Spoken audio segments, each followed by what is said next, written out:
जय श्री राम. நண்பர்களே, இன்று புனிதமான ஸ்ரீ ராம நவமி நன்னாள். சில காலம் முன்பாகத்தான் அயோத்தியிலே பிரம்மாண்டமான ராமர் ஆலயத்திலே ராம்லலாவுடைய திருவதனத்தின் மீது சூரியனின் கதிர்கள் அற்புதமான திலகத்தை பொழிந்தன. பகவான் ஸ்ரீ ராமனின் வாழ்க்கை, அவருடைய ஆட்சியிலிருந்து கிடைக்கக்கூடிய நல்லாளுகை குறித்த உத்வேகமாகியன தேசத்தை நிர்மாணிப்பதில் பெரிய ஆதாரமாக இருக்கின்றன. இன்று ராம நவமியாக இருப்பதால் என்னுடன் அனைவரும் முழங்குங்கள், ஜெய் ஸ்ரீராம். तमिलनाडु के संगम कालीन साहित्य में भी श्री राम के बारे में कहा गया है. मैं रामेश्वरम की इस पवित्र धरती से समस्त देशवासियों को रामनवमी की हार्दिक शुभकामनाएं देता हूं.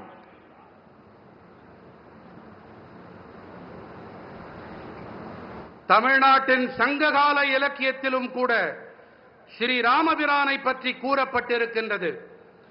நான் ராமேஸ்வரத்தின் இந்த பவித்திரமான பூமியிலே நாட்டு மக்கள் அனைவருக்கும் ஸ்ரீ ராம நவமியை ஒட்டி என் இதயபூர்வமான நல்வாழ்த்துக்களை தெரிவித்துக் கொள்ளுகிறேன்.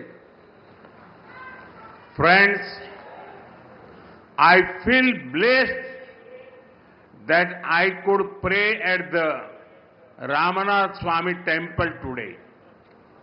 On this special day, I got the opportunity to hand over development project worth 8,300 crore rupees.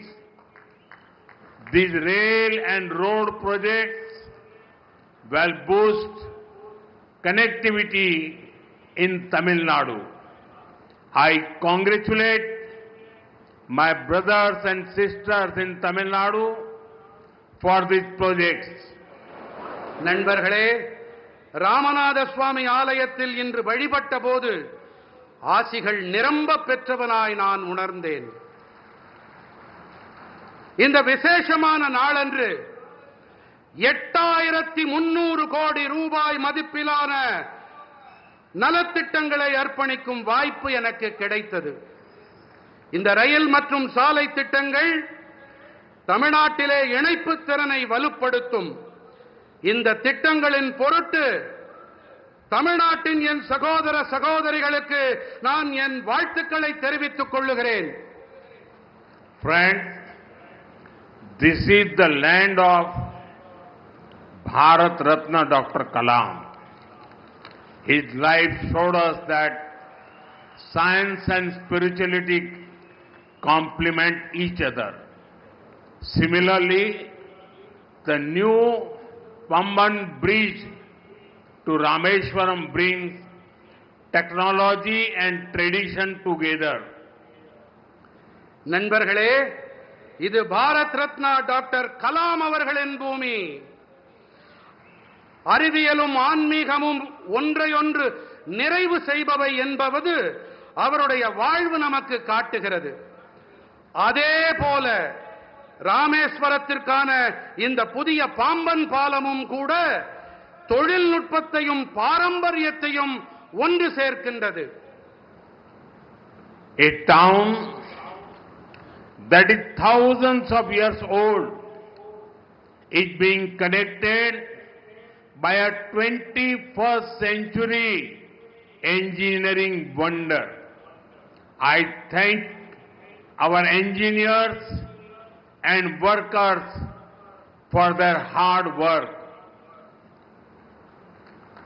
ஆயிரக்கணக்கான ஆண்டுகள் பழமையான ஒரு நகரம் 21ஆம் நூற்றாண்டின் ஒரு பொறியியல் அற்புதத்தால் இன்று இணைக்கப்பட்டிருக்கின்றது.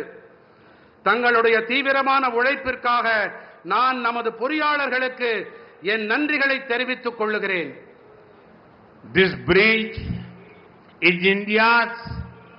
first vertical lift railway sea bridge.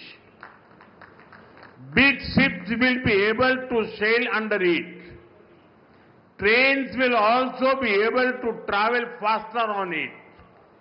I just flagged off a new train service and also a ship a short while ago. Once again, I congratulate the people of Tamil Nadu for this project.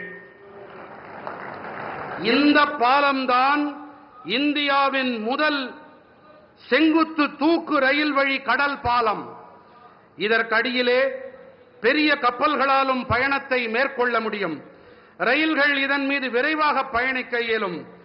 நான் சற்று நேரம் முன்னதாகத்தான் ஒரு புதிய ரயில் சேவையையும் ஒரு கப்பல் பயணத்தையும் துவக்கி வைத்தேன். இந்த திட்டத்தின் பொருட்டு தமிழ்நாட்டு மக்களுக்கு நான் மீண்டும் என் நல்வாழ்த்துக்களை தெரிவித்துக் கொள்கிறேன். Friends, for many decades there was a demand for this bridge. With your blessings, we got the privilege of completing this work. Pamban Bridge supports both ease of doing business and ease of travel. It will have a positive impact on the lives of the lakhs of people. நண்பர்களே, இந்த பாலத்திற்கான தேவை பல பத்தாண்டுகளாக இருந்து வந்திருக்கின்றது. உங்கள் நல்லாசிகளோடு இந்த பணியை நிறைவு செய்யும் பேறு எங்களுக்கு கிடைத்திருக்கிறது. பாம்பன் பாலம் சுலபமாக வியாபாரம் செய்தல் மற்றும் சுலபமாக பயணம் மேற்கொள்ளுதல் ஆகியவற்றுக்கு ஆதரவாக இருக்கின்றது. பல லட்சக்கணக்கான மனிதர்களின் வாழ்விலே இது ஆக்கப்பூர்வமான தாக்கத்தை ஏற்படுத்தும். The new train service will improve the connectivity from Rameswaram to Chennai and other parts of the country. This will benefit both trade and tourism in Tamil Nadu. New jobs and business opportunities will also be created for the youth. Rameswaram தொடங்கி சென்னை வரையும் நாட்டின் பிற பகுதிகளுக்கும் இடையிலான இணைப்பினை இந்த புதிய ரயில் சேவை மேம்படுத்தும். தமிழ்நாட்டின் சுற்றுலா மற்றும் வணிகத்திற்கு இது ஆதாயங்களை அள்ளித்தரும். இளைஞர்களுக்கான புதிய வேலை வாய்ப்புகள் மற்றும் சந்தர்ப்பங்களை இது ஏற்படுத்தி தரும். साथियों, बीते 10 वर्षों में भारत ने अपने इकोनॉमी का साइज दोगुना किया है. इतनी तेज ग्रोथ का एक बड़ा कारण हमारा शानदार मॉडर्न इंफ्रास्ट्रक्चर भी है. बीते 10 सालों में हमने रेल, रोड, एयरपोर्ट, पोर्ट, बिजली, पानी, गैस पाइपलाइन ऐसे इंफ्रास्ट्रक्चर का बजट करीब 6 गुना बढ़ाया है. நண்பர்களே, கடந்த 10 ஆண்டுகளிலே பாரதம் தனது பொருளாதாரத்தின் அளவினை இரட்டிப்பாக்கி இருக்கின்றது. இத்தனை விரைவான வளர்ச்சிக்கான ஒரு பெரிய காரணம் என்று சொன்னால் நமது அருமையான நவீன கட்டமைப்பும் அதில் அடங்கும். கடந்த 10 ஆண்டுகளில் நாம் ரயில், சாலை, விமான நிலையம், துறைமுகங்கள், மின்னாற்றல், நீர், எரிவாயு குழாய்கள் போன்ற கட்டமைப்புகளுக்கான நிதி ஒதுக்கீட்டை 6 மடங்கு உயர்த்தி இருக்கின்றோம். आज देश में बहुत तेजी से मेगा प्रोजेक्ट पर काम हो रहा है. आप नॉर्थ में देखेंगे तो जम्मू कश्मीर में दुनिया के सबसे ऊंचे रेल ब्रिज में से एक चिनाब ब्रिज बना है. वेस्ट में जाएंगे तो मुंबई में देश का सबसे लंबा सी ब्रिज अटल सेतु बना है. ईस्ट में जाएंगे तो असम के बोगीबील ब्रिज के दर्शन होंगे और साउथ में आते हैं तो दुनिया के गिने चुने वर्टिकल लिफ्ट ब्रिज में से एक पम्बन ब्रिज का निर्माण पूरा हुआ है। இன்று தேசத்தின் மிக விரைவாக மெகா திட்டங்கள் தொடர்பான பணிகள் நடைபெற்று வருகின்றன. வடக்கிலே நீங்கள் பார்த்தீர்களானால் ஜம்மு காஷ்மீரத்திலே உலகின் மிக உயரமான ரயில் பாலங்களில் ஒன்றான சினாப் பாலம் அமைக்கப்பட்டிருக்கின்றது. மேற்கிலே பார்த்தீர்கள் என்றால் மும்பையிலே தேசத்தின் மிக நீளமான கடல் பாலமான அடல் பாலம் அமைக்கப்பட்டிருக்கின்றது. கிழக்கிலே கவனித்தோம் என்றால் அசாமின் போகிபீல் பாலத்தை நீங்கள் பார்க்கலாம். மேலும் தெற்கு நோக்கி பயணித்தால் உலகின் வெகு குறைவான செங்குத்து உயர்த்தல் கொண்ட பாலங்களில் ஒன்றான பாம்பன் பாலத்தின் நிர்மாணம் நிறைவடைந்திருக்கின்றது. इसी तरह ईस्टर्न और western freight corridor, dedicated freight corridor भी तैयार हो रहे हैं. देश की पहली बुलेट ट्रेन पर तेजी से काम चल रहा है. वंदे भारत, अमृत भारत और नमो भारत जैसी आधुनिक ट्रेनें रेल नेटवर्क को और आधुनिक बना रही है. இதைப் போலவே கிழக்கு மற்றும் மேற்கு பிரத்யேகமான சரக்கு போக்குவரத்து இடைவெளியும் கூட அமைக்கப்பட்டு வருகின்றது.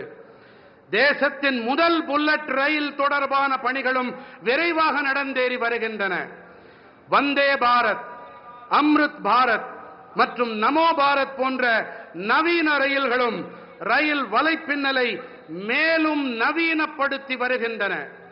साथियों, जब भारत का हर रीजन आपस में कनेक्ट होता है तो डेवलप्ड नेशन बनाने का रास्ता मजबूत होता है. दुनिया के हर डेवलप्ड नेशन, हर डेवलप्ड रीजन में यही हुआ है. आज जब भारत का हर स्टेट आपस में कनेक्ट हो रहा है तो पूरे देश का पोटेंशियल सामने आ रहा है. इसका बेनिफिट भी देश के हर रीजन को हो रहा है, हमारे तमिलनाडु को हो रहा है.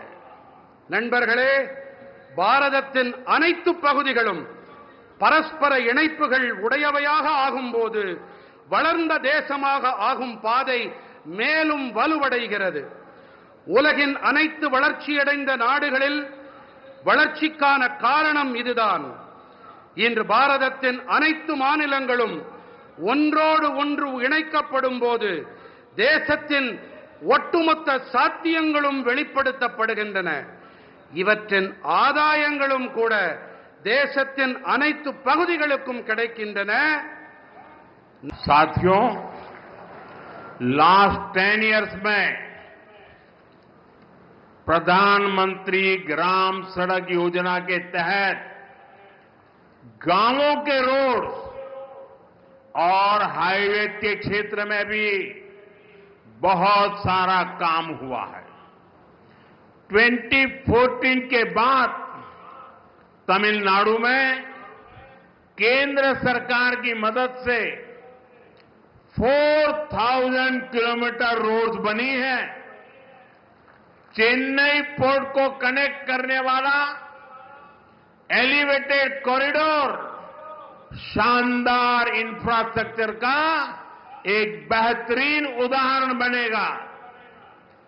நண்பர்களே, கடந்த 10 ஆண்டுகளிலே கிராமப்புற சாலைகள் மற்றும் நெடுஞ்சாலைகள் துறையிலே கூட ஏராளமான பணிகள் மேற்கொள்ளப்பட்டிருக்கின்றன. 2014ஆம் ஆண்டிற்கு பிறகு தமிழ்நாட்டிலே மத்திய அரசின் உதவியோடு 4000 கிலோமீட்டர் அளவுக்கு சாலைகள் போடப்பட்டிருக்கின்றன. சென்னை துறைமுகத்தை இணைக்கவல்ல உயர்த்தப்பட்ட இடைவழி அருமையான கட்டமைப்பிற்கான மேலும் ஒரு எடுத்துக்காட்டு. आज भी करीब 8,000 करोड़ रुपीस के रोड प्रोजेक्ट का शिलान्यास और लोकार्पण हुआ है.